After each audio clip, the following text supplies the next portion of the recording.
Hello, hello again. We are live on the day 2, the Vshow live, day 2, 30 days, 30 lives, and we are counting like 29 days already. Until December 15th, I have counted so far. I decided to go live with you every day so as to keep you company and also to have your own company, since we interact a lot through Facebook and Instagram and my email list. And I decided, why not to actually go live every day for the next now 29 days. And of course, to answer all of your questions that I receive every day through my website, thevmentoring.com, and of course, my mail list so far. I've been noting down your questions, and I'm going to do a Q&A live on Instagram so as to share the live too. Now we are live on my Facebook page under my name and my YouTube channel. So definitely you can watch me from those two channels. Let me know in the comments where you're watching me from, and let me know if you have any questions. So we'll start by sharing why I did decide to start this initiative. What is the idea behind of that?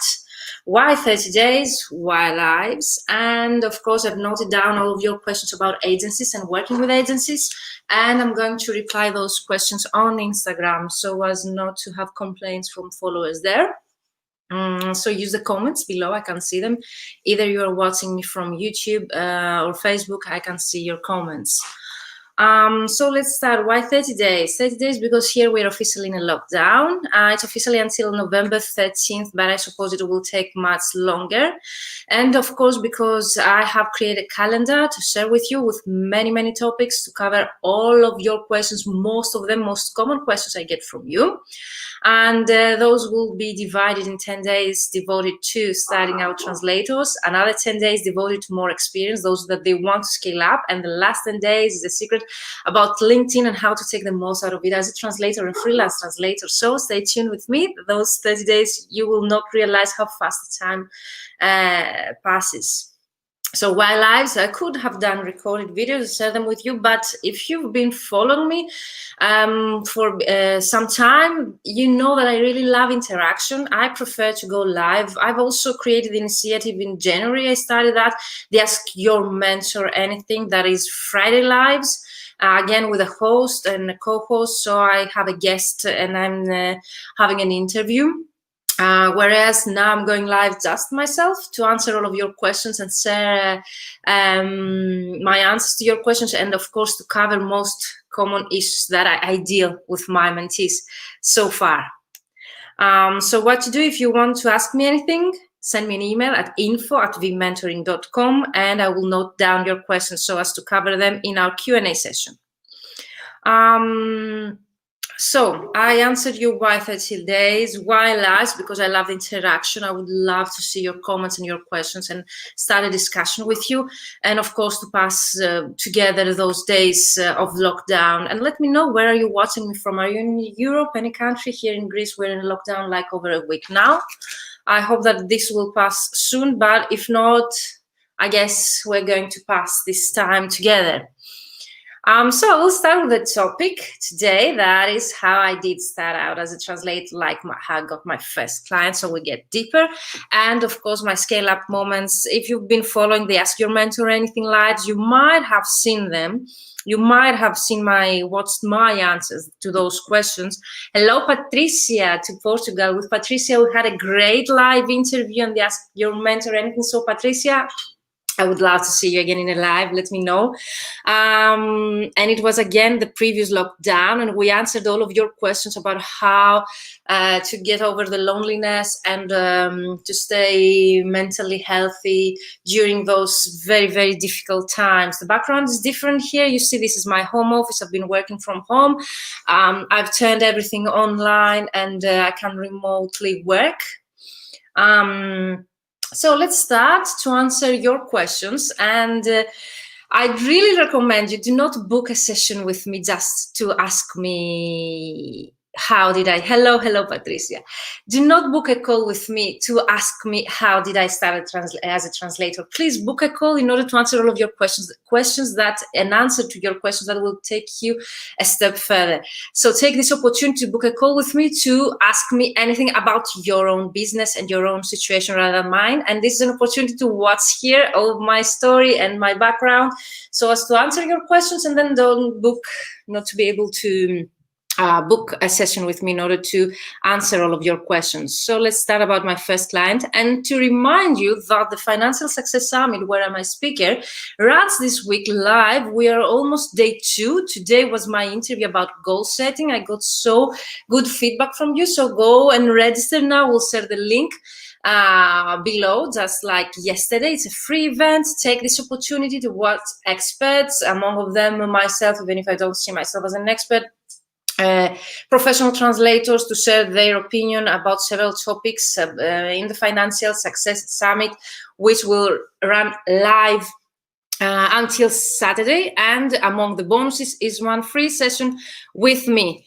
So that was the occasion I was talking before about people who are asking me questions about my background. So take this opportunity to book this call with me to ask me anything about your own situation, your own business.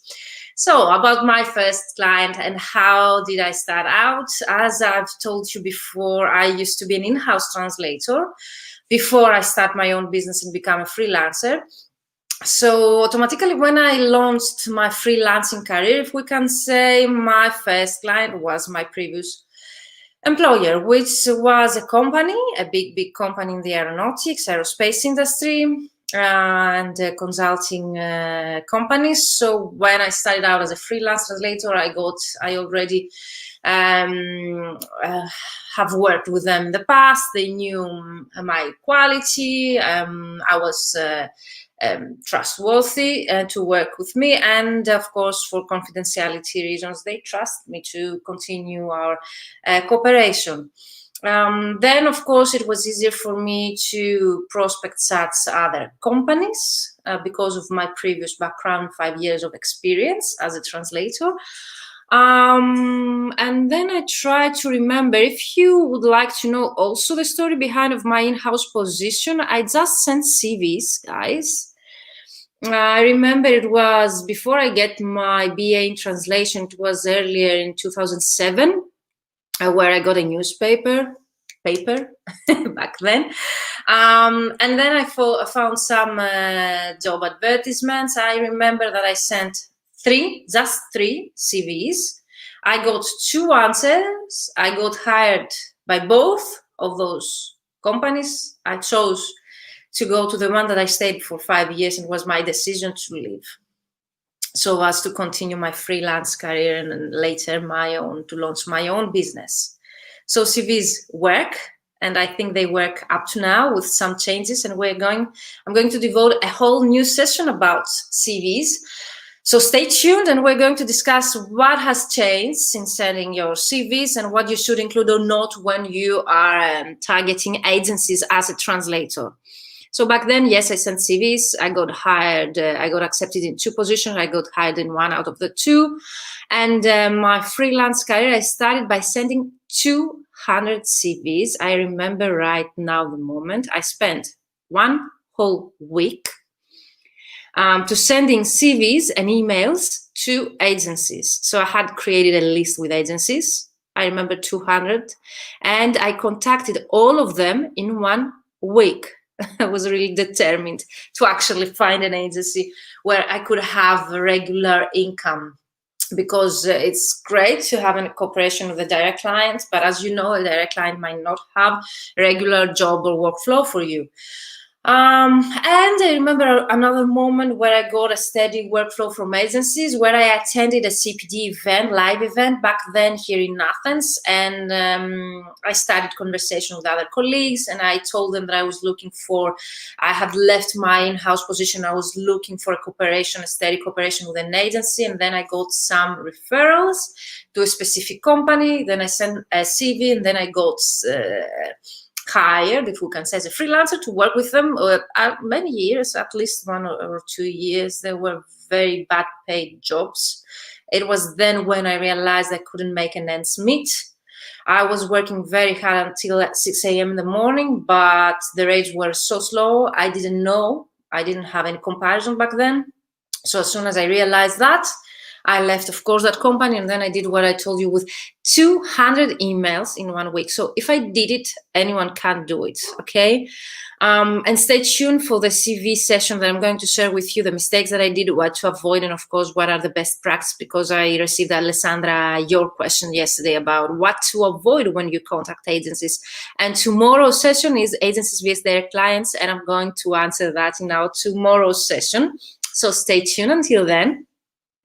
So these were my 3 stories. We can say how I got my in-house position, how I got my first agency client, how I got my first direct client, and what I did, what was the strategy I did back then in order to start contacting potential clients. Let me know in the comments, how did you get, Patricia, your first client? Let me know in the comments. And all of you, let me know, how did you get your first client? Do you remember? And then I would really love to share with you my scale-up moments, because they're very interesting. Again, if you've been following me in the Ask Your Mentor Anything Friday lives, you might have heard those stories, because sometimes in between I share my own stories when I interview my guests. And even if most of you believe that a scale-up moment comes when you work with their clients, I totally disagree. I got my first scale-up moment by working with an agency. And of course, maybe more important scale-up moment was, yes, with the direct client many years later. But it was like a couple of years later.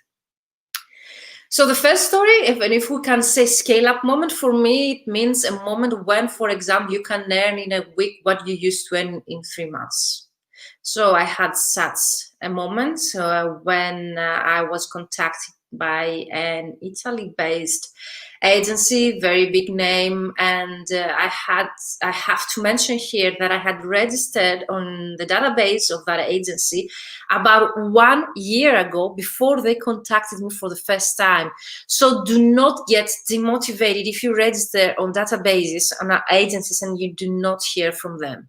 Okay, you might be surprised when you're going to hear from them. So it was about 1 year later when they contacted me for a project about an EU project, and they needed a sub, a proofreading work for a Greek, English to Greek, if I remember right, was that. For the environment, it was an EU, and they would need a sworn certified translator, which I am.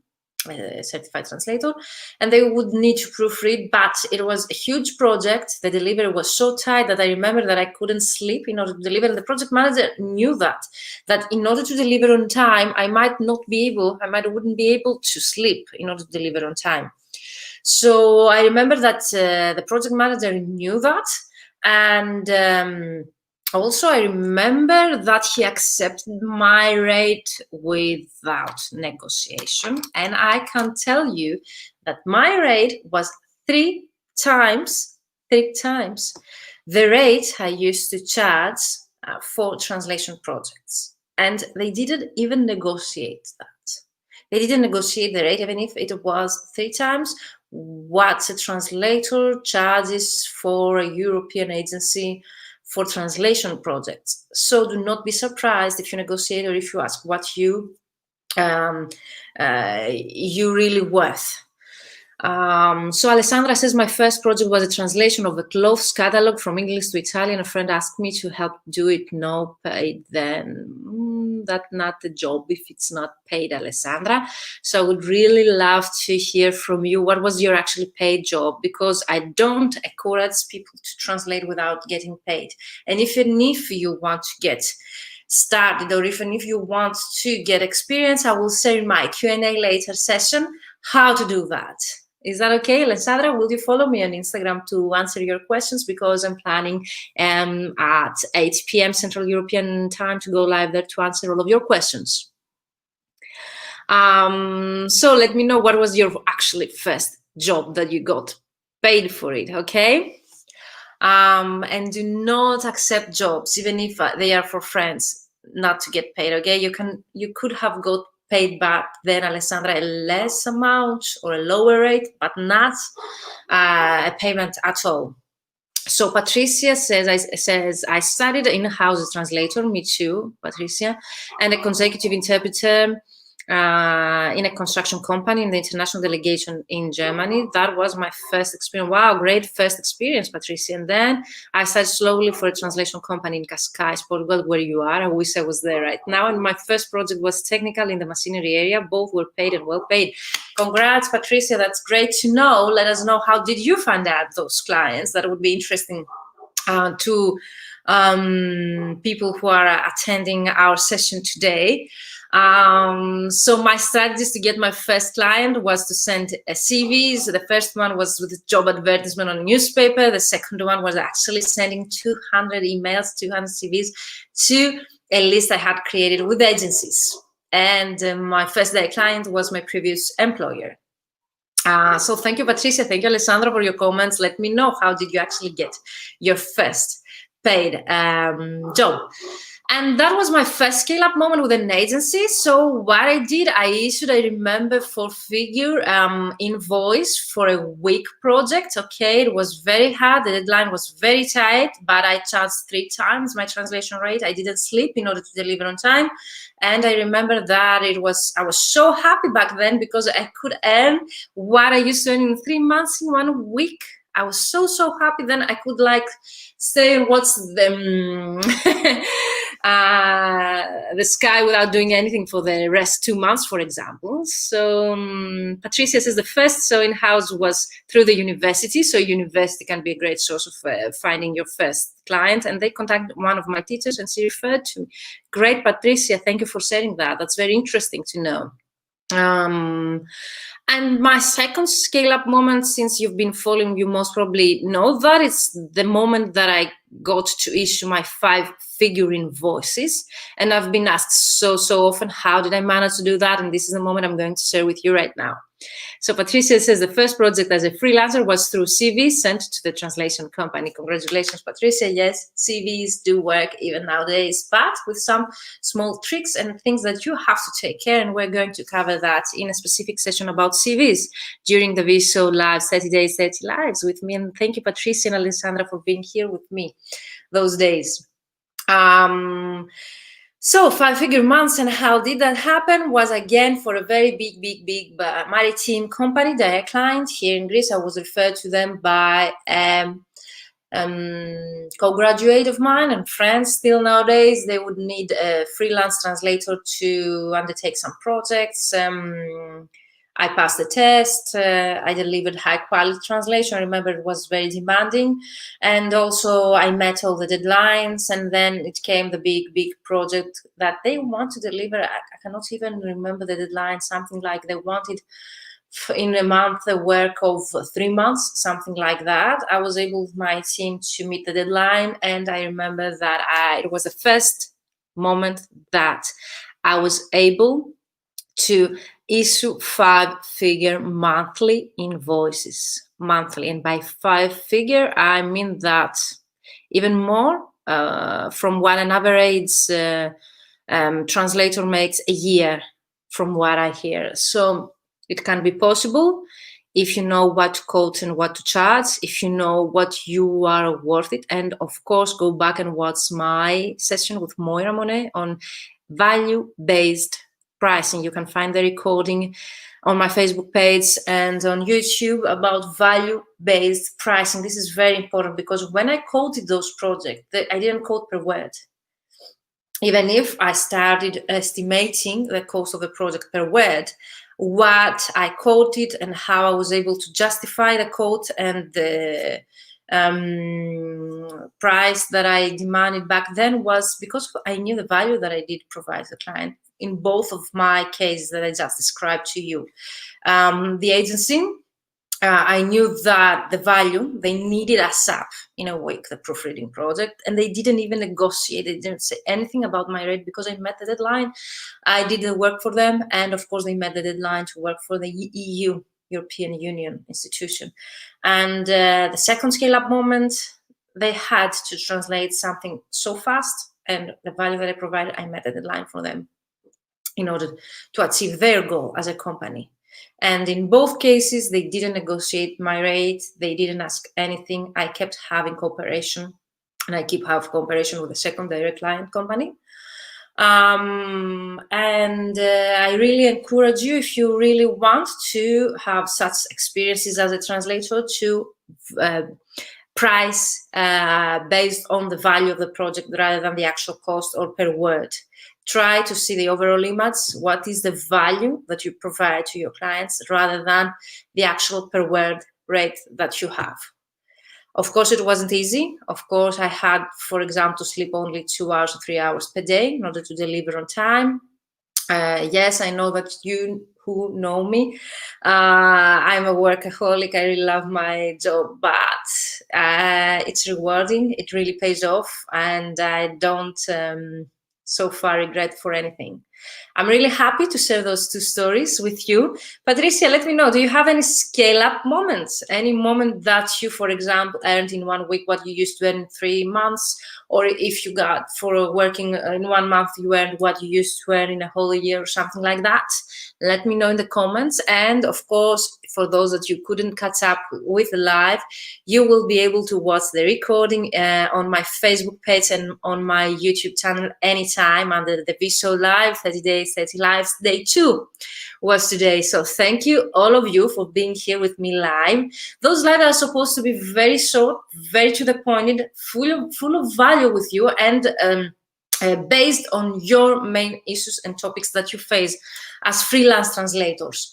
The Q&A session is going to take place on Instagram Live. So if you, Alessandra, do not follow me yet, go and follow me, and it's going to be public anyway. So if you don't want to follow fellow translators, you can definitely watch live on my Instagram account, because it is also public there. So let me know if you have any more questions. If you would like to cover any of your topics or your questions, you can send me your ideas at info@vmentoring.com. And do not miss out the next live, because tomorrow we're going to talk about the difference working with the direct clients vs agencies, what to avoid when you prospect agencies, because you asked me so, and I'm going to cover that as well. You're welcome, Alexandra. I can't wait to see you there as well. And tomorrow we're going to cover that topic, and many freebies are coming to your ways. The first one was vmentoring.com/ebook, which is totally free, 60 ways to get a client. And the Financial Success Summit, which is live until Saturday. My talk was today, and I have another 2 on Thursday and Friday is live. I will be live with Moira Monet, and I'm going to share the links below this video for you to download the ebook, get 60 ways to get clients as a translator, and of course to join me live this Friday in the Financial Success Summit with Moira, and to get into a raffle to win an STL Trados 2021 license. So Christina says, thank you for this, Virginia. I arrived a bit late, but I will watch the recording day 2 live later for sure. Christina, can't wait to answer any of your questions that you might have, so you can comment below this video and I will see them to answer you if you have any questions. Patricia says, I had a huge project for a tender related to wind energy. It was so enormous that I had to outsource 3 more translators and got myself dedicated to project management. My quotation is also value-based and not word-based. Thank you, Patricia, for sharing your scale-up moments. So those are scale-up moments, are the moments that we can earn an income that takes us even higher, like we do not need to work for the next 3 months, for example, something like that. So let me know what you think about my scale-up moments, the way that I did find my first clients. Share in the comments, Christina, also you, how did you get your first client? Or if you have had any scale-up moments that like the ones that I just shared with you, and jump in on my Q&A session live on Instagram later tonight. So bye-bye for now, and thank you for all of you being here live with me. See you tomorrow, 30 days, 30 lives. Thank you. Bye for now.